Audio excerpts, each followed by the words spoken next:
The court in the past has indicated it wants the Environmental Protection Agency to fight global warming. But those filing suit warn if the EPA isn't shackled by proper laws, it could end up having draconian control over almost anything in America that uses power and emits carbon. While the questions in this particular case are incredibly complex, what it boils down to for opponents of the EPA is they see this as another incredible overreach and overregulation by yet one more agency of the Obama administration.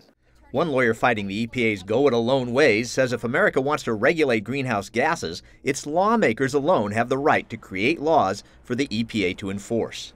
If this is an issue that needs to be addressed, Congress has the ability and authority to address it. If it is something that the Environmental Protection Agency has authority and discretion to address, they are welcome to address it, but you can't take authority where their authority hasn't been vested by Congress. But those friendlier to the EPA say this is a case of businesses that just don't want regulators trying to control their carbon emissions. Industry has sued against every action by this administration on any aspect of greenhouse gas regulation.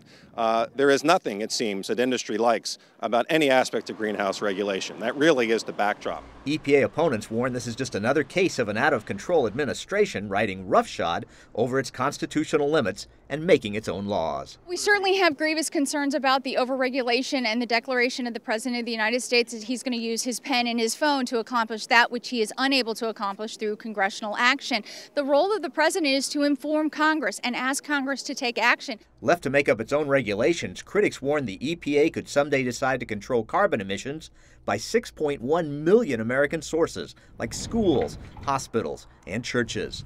Paul Strand, CBN News, the Supreme Court.